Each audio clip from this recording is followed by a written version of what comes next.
meza ya Bwana au chakula cha Bwana au ushirika mtakatifu ni ushirika wa mtu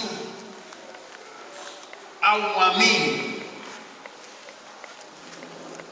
katika Kristo. Ni ushirika wa huyo mtu na Mungu katika Kristo Yesu. Mtu aliyemwamini Yesu Kristo anaonesha alivyo na ushirika na huyo Yesu kwa kushiriki meza ya Bwana. Na hii ni moja ya maagizo muhimu ambayo Yesu aliagiza kwa kanisa lake kabla hajaondoka. Hii meza ya Bwana huu ushirika mtakatifu ni moja ya maagizo ya muhimu sana ambayo Yesu aliagiza kanisa, wale waliomkubali akaagiza kwamba wale wote waliomkubali wanaomfuata basi watakuwa na wanafanya jambo hili tena endelevu. Tusome, tuanze na Injili ya Mathayo.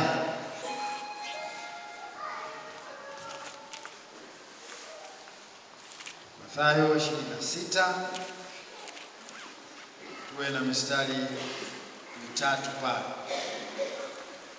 26, tuanze 26 hiyo na 28. Kuwa wakila, Yesu alitoa mkate, akabariki, akaumega, akawapa wanafunzi wake, akasema, twaeni mle, huu ndio mwili wangu. Akakitwaa kikombe, akashukuru, akawapa akisema, nyweni nyote katika hiki, kwa maana hii ndio damu yangu ya agano, imwagikayo kwa ajili ya wengi kwa ondoleo la dhambi. Asante sana. Yesu kabla na wanafunzi wake na kwa maneno haya muhimu sana, akasema nao huku akijua anaondoka.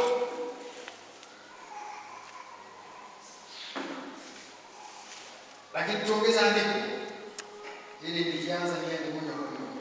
Wakorintho wa kwanza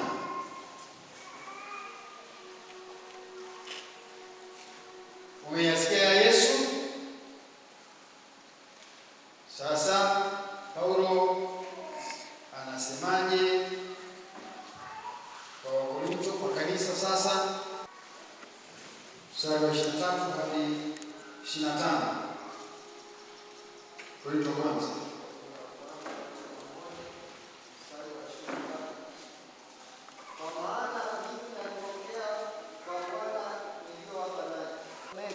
Akasema, huu ndio mwili wangu ulio kwa ajili yenu, fanyeni hivi kwa ukumbusho wangu. Na vivi hivi baada ya kula akakitwaa kikombe, akisema, kikombe hiki ni agano jipya katika damu yangu, fanyeni hivi kila mnywapo kwa ukumbusho wangu. Nisijisahau nikaishi nje na maagizo yake, nikaendelea kunitembelea ninapotaka kutembea, niwe nakumbuka kwamba Yesu alifanya kitu, naye kwa kufanya vile mimi ninakumbisha maagano yale, mkataba ule, mapatano yale, na baki mle mkate na damu. Kwa sadaka sasa usipotii, si maana yake unaingia kwenye mabalaa, unaingia kwenye shida, misukosuko, kwa sababu tu hujatii. Tuliona na kusubiria, kwani Sauli kilichompata kilikuwa kidogo kile. Niambia wewe, nitakaangamiza Amaleki wote. Halafu yeye kutoka kule akafika kule kufanya mambo mazuri mengi tu, lakini Hagari mfalme kamkamata live. Yeye alikuwa unajua mpaka namkamata mfalme, na yake wewe viwango vyako tekniki za vita ziko juu, mfalme analipwa, lakini akamchukua bali kuonyesha viwango yeye kwa habari za vita yuko matawi. Lakini Mungu hakuwahi kuagiza kama mfalme. Anasema kaangamize watoto, wanyama, ua. Sasa wewe ndio Mungu anasema fanyeni hivi. Shirikini meza ya Bwana, usipige tenda kwenye meza ya Bwana. Unatafuta matatizo. Maana yake tengeneza mambo yako, usiwe kinyume na Mungu. Sasa unapiga tenda. Unataka nini? Maana Mungu amesema fanya hivi. Wewe sasa kumbe shida ni kwamba hujakubaliana. Hujatii, huna utii. Na kama huna utii, unayepambana naye sio mtu. Unapambana mwenye agizo. Amekuachia na pumzi. Alafu bado wewe ubaki salama. Nani amekwambia?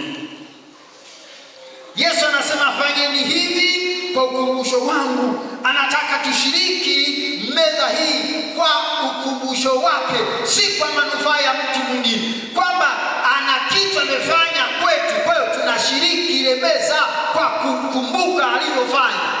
Haleluya! Na kwa kufanya vile una nafasi ya kuwa pamoja na Mungu.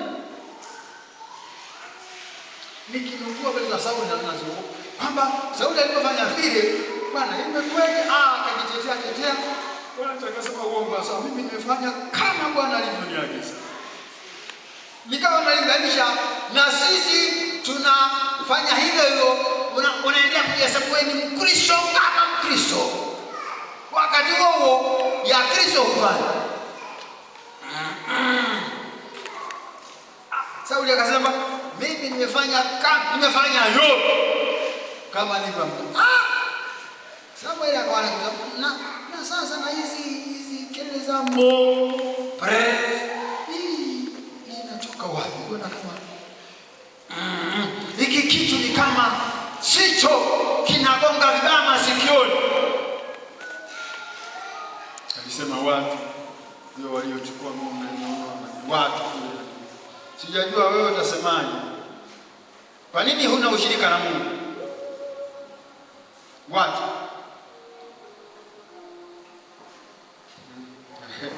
mmoja akasema sina amani.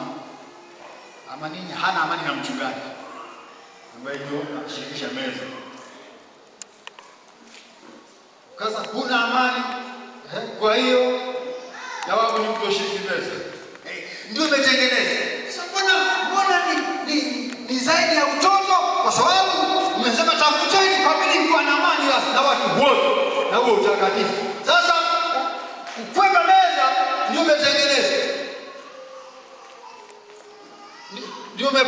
Ndio umepata amani. Kasema nimekula kwako. Sauli alipojitahidi kusingizia watu, swala lilinyoka na mwenyewe. Watu hawakuagizwa, yeye aliagizwa. Yeye ndiye aliagizwa. Kama tumepata neema, tumeokolewa. Yesu tunaye, naye anayotaka tufanye. Tuseme amina.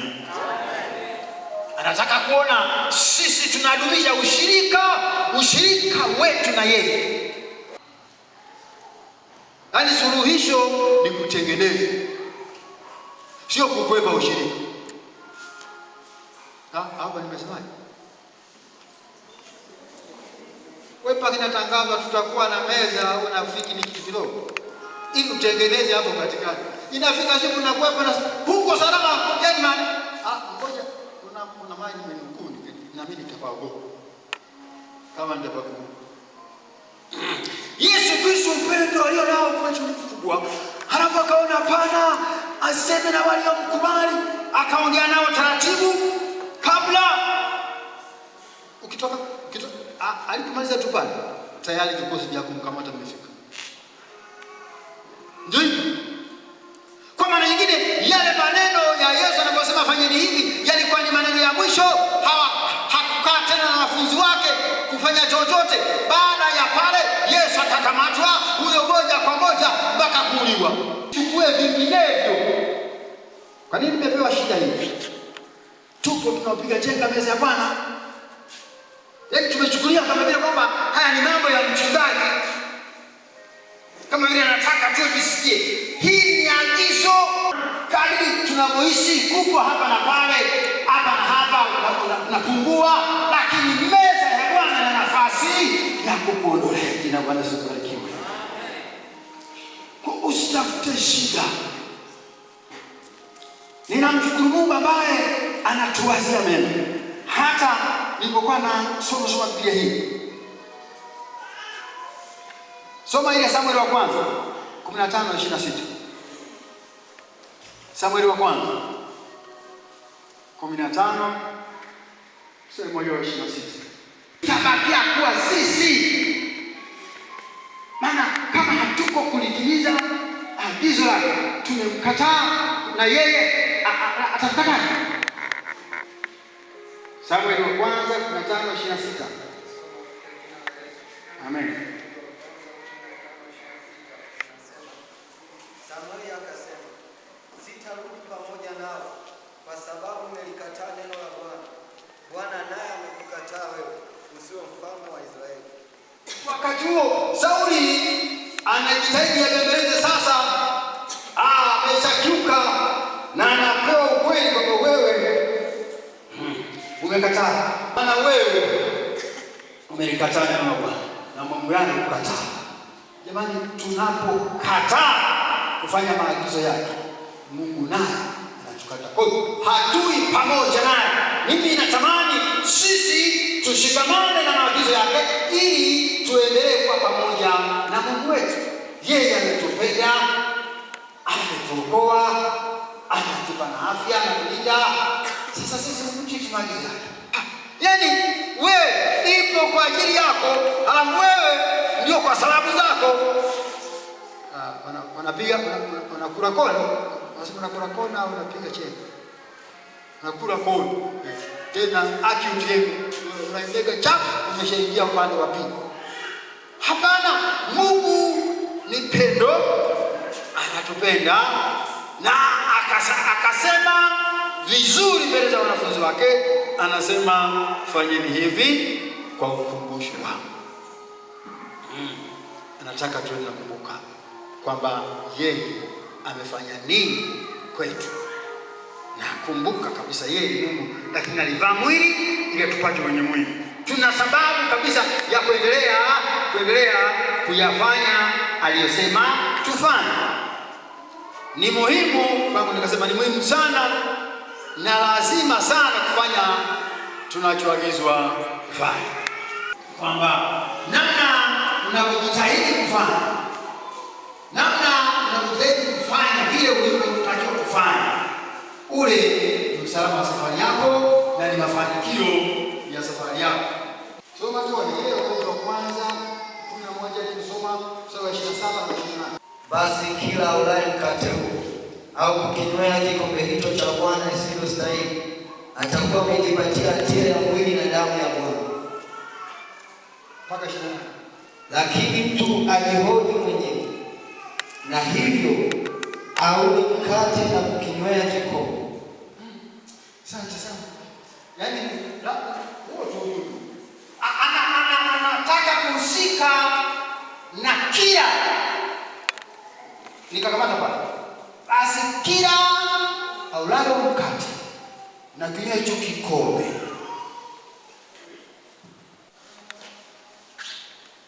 Hapo tuko pamoja.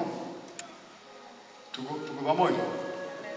Tunaona sura zinabadilika kidogo. Ni neno la Mungu kwamba kila anayeshiriki mkate huo na kunywa kile kikombe, kwamba ni kila sasa anayeshiriki anakula mkate na kunywa kikombe, isiwe sahihi. Maana yake hajatengeneza mambo yake na Mungu, hajawa kwenye maagizo ya Mungu, anajipatia hukumu. Nasema kwa sababu hiyo tunajihoji mwenyewe na kisha ashiriki. Nakumbuka ushirika huu ni onyesho la moja kwa moja la mtu alivyo na uhusiano wake na Mungu, alivyo sawa sawa. Kwa hiyo mkanitafuta neno gani? Kwa hiyo kutoshiriki ni onyesho la namna gani? Kama kushiriki ni onyesho la moja kwa moja kwamba mtu huyu ana ushirika na Mungu. Kutoshiriki ni onyesho itakuwa la namna gani?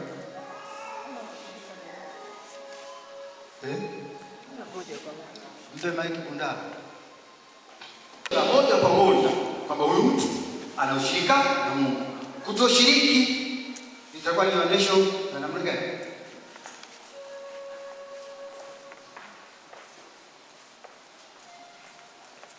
Kama ushiriki itakuwa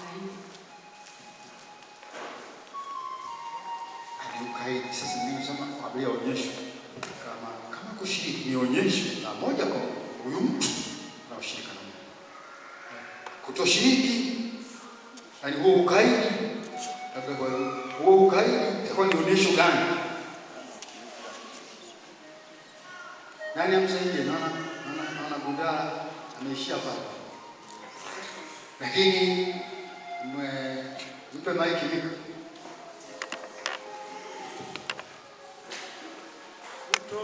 Ushiriki unaonyesha mtu ana ushirika moja kwa moja na Mungu. Na kutokushiriki maana yake hana ushirika moja kwa moja na Mungu. Sasa kwani ukisema mbili ongeza mbili zinakuwa nne. Lakini nne kutoa nne. Kwenye sifuri kuna kitu kinabana. Kama kushiriki ni onyesho sana. Kama kushiriki ni onyesho la moja kwa moja kwamba huyu mtu ana ushirika na Mungu. Ndio maana ameshiriki. Asiyeshiriki moja kwa moja ni onyesho la kwamba yeye hana ushirika na Mungu. Sasa inakweje uko kanisani halafu huna ushirika na Mungu, halafu bado uko salama? Yaani tunaenda mbinguni, tunaenda mbinguni, tunaenda kwa Baba. Misahau ni kwa naimba sikile vizuri kwamba tunaenda mbinguni, tunaenda. Sasa kama sina ushirika na Mungu halafu ninasema naenda mbinguni, ni mbingu ipio. Unajipeleleza, unajikagua, unajiangalia, sio mtu mwingine akuangalia. Tunaenda mbinguni, tunaenda mbinguni, tunaenda. Sio tunafuataje hapo? Alikuwa kanaimba tena kama mimi. Sasa ni vizuri sana mimi mmoja, maana amesema kila ni vizuri mimi mmoja nikawa na namna ya kuona ninaenda na ili nijue naenda ni utii wangu kwa maagizo, maana tumeambiwa tufanye hivi. Ni utii wangu una nafasi ya kuniambia ninaenda au tukona kwa sababu tunasema tunaenda. Ningependa sema ninaenda.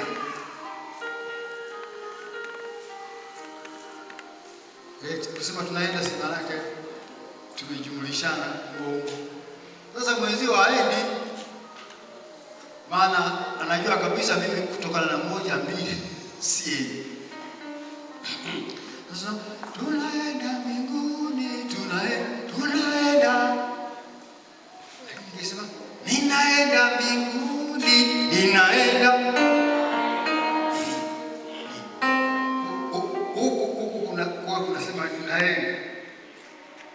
Tunahitaji sana kuendelea kudumisha ushirika wetu na Mungu katika Kristo Yesu kwa kushiriki meza. Tunakuwa tunakumbuka alichofanya na alipotutoa, anatutaka kuendelea kushiriki. Ndio maana nasema kwa ukumbusho wangu. Sasa Sasa kama unakumbukwa, si tunasikia vizuri, utakumbuka. Nasema nimekukumbuka bwana, nimekupigia, nimekukumbuka. Asante sana, umenikumbuka. Maana yake na kitu ameguswa nacho akakumbuka. Anasema hapo maramusha sisi wa ndani, lakini sisi wenyewe tunasema makata. Makata wewe kumbushire, sawa? Amekukumbuka. Sasa Yesu anasema tufanye hii ushirika huu kwa ukumbusho wake. Jina Bwana Yesu.